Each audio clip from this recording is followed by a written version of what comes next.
Hi, David Paul here again. Making a quick video of my boat, which I'm in the process of renovating, just to let primarily family members get to see how it's developing.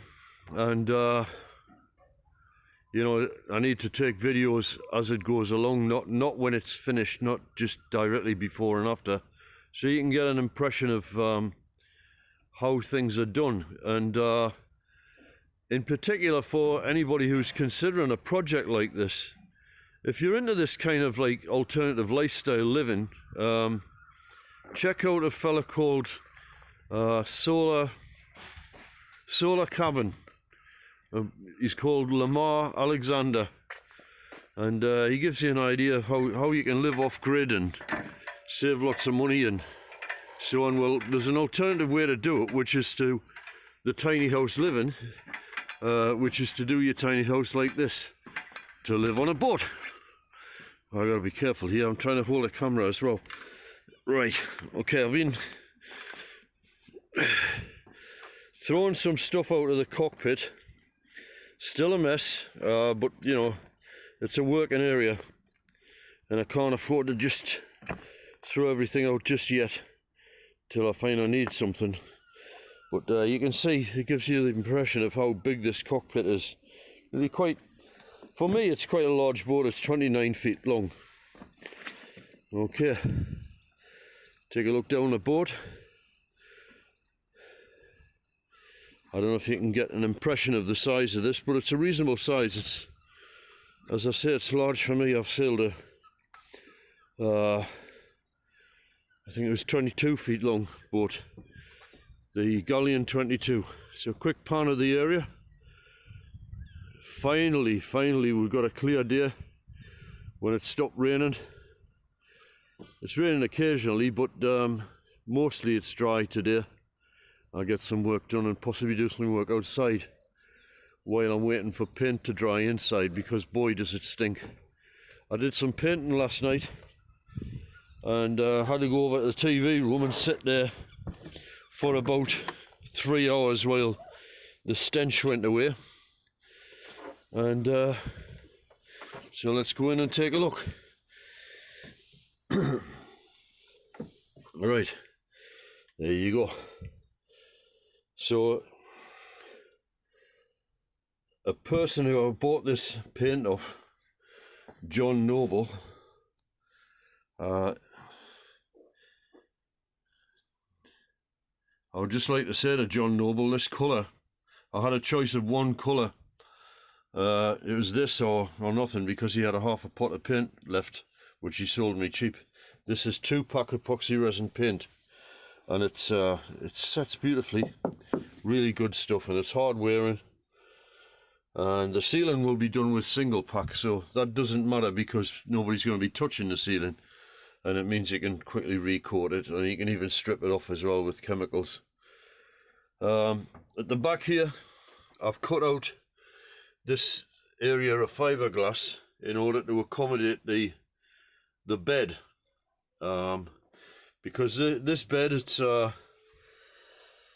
there for myself and my wife. My wife will be spending some time with me here because we've sold everything. We've sold the boat that we used to live on, and we sold the house that we own, in the process of selling the house that we own in the north of England.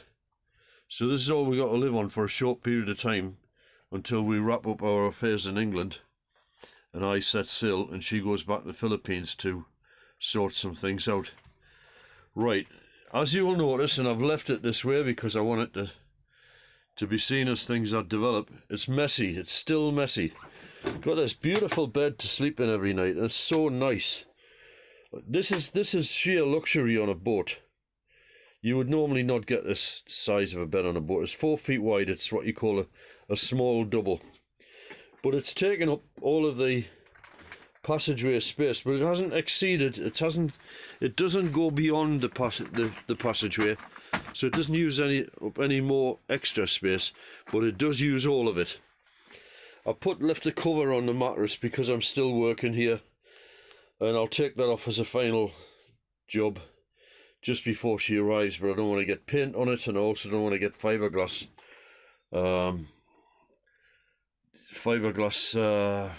soda sort of thing on it from cutting fiberglass, although I've finished all that now.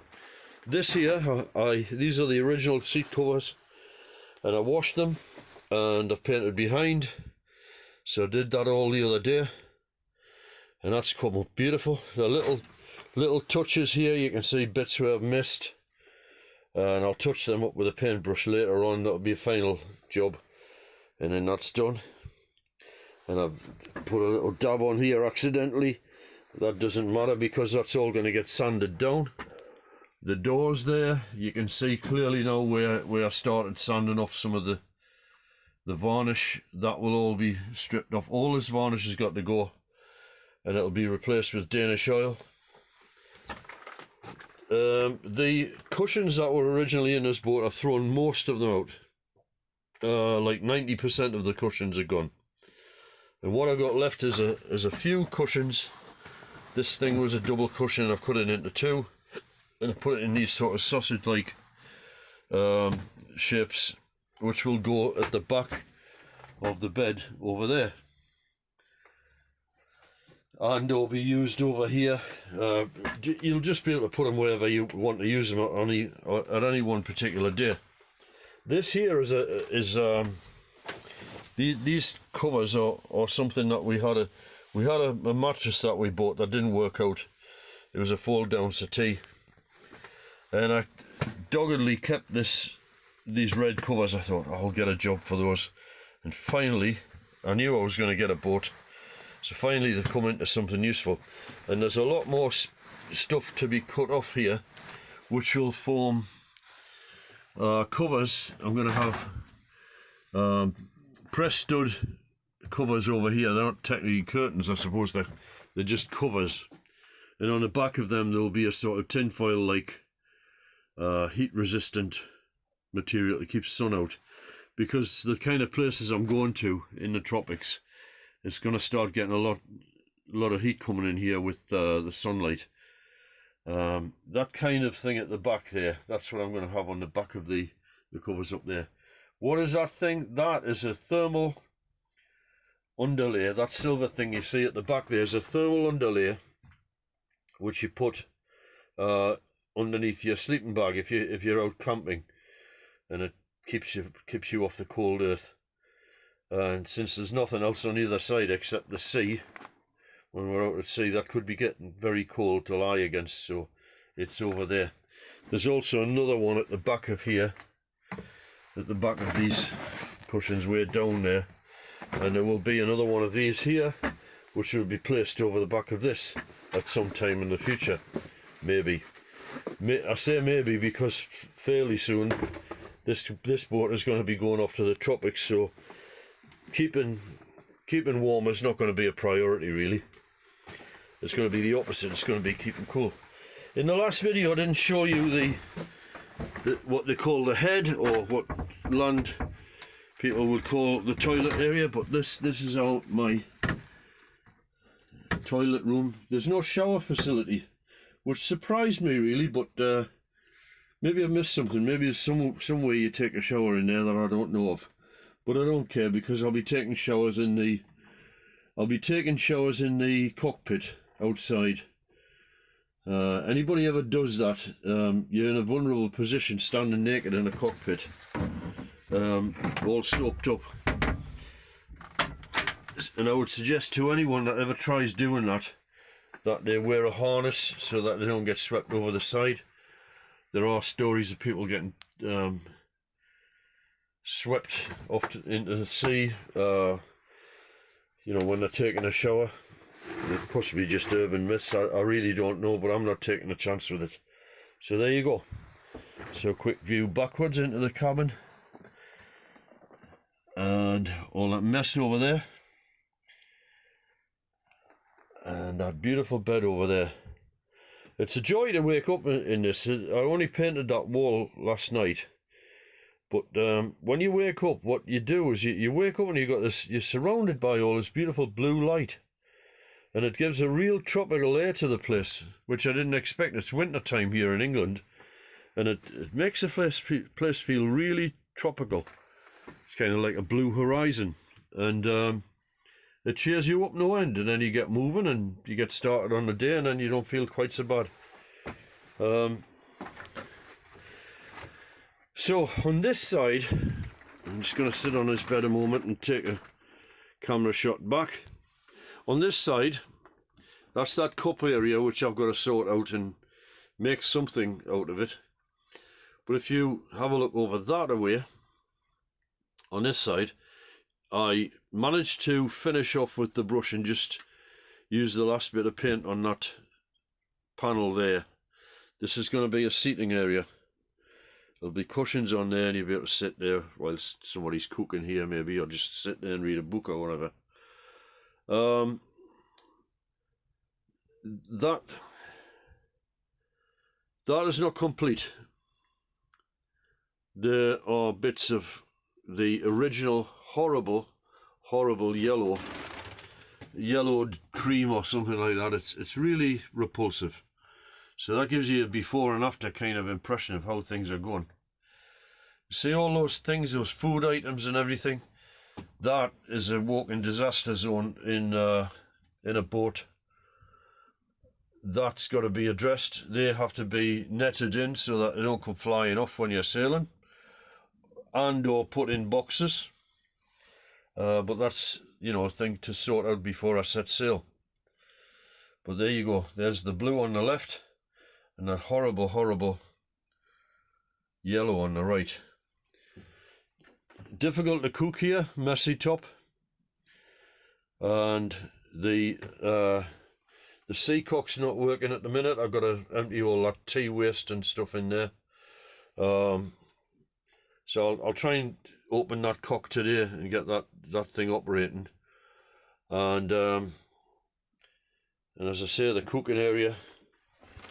And there's a gimbaled stove underneath that cooker will go away when I'm out at sea, and we'll use the gimbaled gas stove possibly. I don't know, maybe I'll be able to use the cooker with a generator or with solar power. I haven't quite worked that out just yet. See how that goes.